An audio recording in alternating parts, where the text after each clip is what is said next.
Hi guys, welcome to another Up Close RC episode. So, I've got Tamiya Grasshopper, 1980 something this version was. I can't remember exactly when we got it as kids. It was second hand when we got it. We had a Kershaw Raider first, and then Dad came home from work one day with this. I'm assuming he got it as a deal off somebody at work. And it's been this way ever since. Well, it's not quite this way ever since. And I'll show you why in a moment. For those who have noticed, I've put some WD-40 onto my stand. So no longer does it squeak when I turn. Thank you, RC so-and-so, for that. So, here we go. What can I tell you about this Grasshopper? Well, back when we were kids, it was always referred to as the slow one. It was the one that no one wanted to drive. There were two reasons for that. One, it was slow. But two, that was the body. So, as those of you have seen my RC Elf video, we always wanted, growing up as kids, a Tamiya hotshot. And we decided to paint this one in a beautiful red, which we thought was as close as we could get it to a Tamiya hotshot. And then on the top of the car, we somehow found a four-wheel drive hotshot sticker, which we slapped on the top to convince ourselves even further that what we were actually playing with was indeed a Tamiya hotshot. But it wasn't. It was a Grasshopper. And we did exactly that. We hopped this thing around. We jumped it about. We had like a small, almost like a concrete ramp at home on the side of our drive.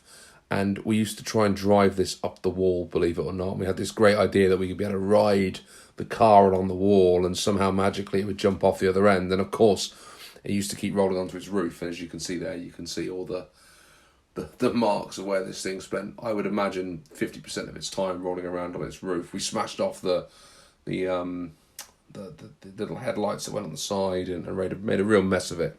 You can see some of the damage. Those are actually the original headlights that I managed to salvage and fix up and get onto this one. I was bought this shelf for my 40th birthday off my brother, with the decals as well, so I was able to put that onto this one and sort of get it looking about right again. I painted it, immediately took it out and rolled it. As you can see, already smashed up the roof and the back here, and you can see all the dirt from where I flipped it over. But that's part of the fun of these things. They're so unpredictable. They bounce around so much. Those are the original shocks that were on the original chassis. The original, well, I think they were the original wheels. I mean, look at those. They've been, talk about curbing your alloys. Look at those. I had to go at gluing the front tyres. You can see my mess there from doing that. But this is all original. The rest of it, I haven't done anything else to it. We've taken out the internals. The electric's got a modern ESC and receiver in there, which it didn't have before, and a brand new servo. And then around the back here, I treated it to a 540 motor at the back there, which, if I'm honest, is probably a little bit too fast.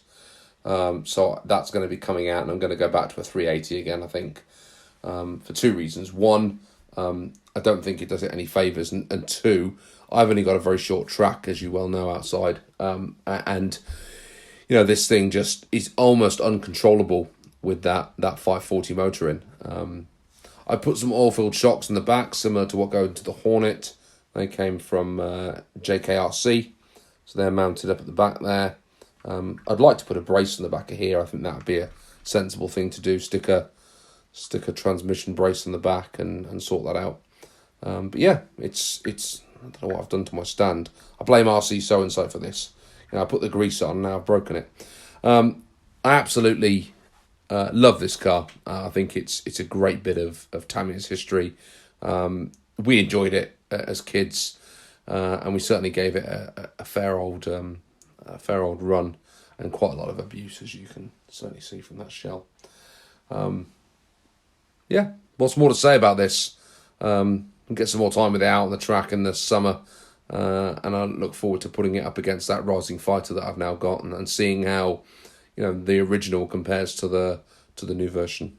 Thanks for watching, guys. See you again soon. Please subscribe.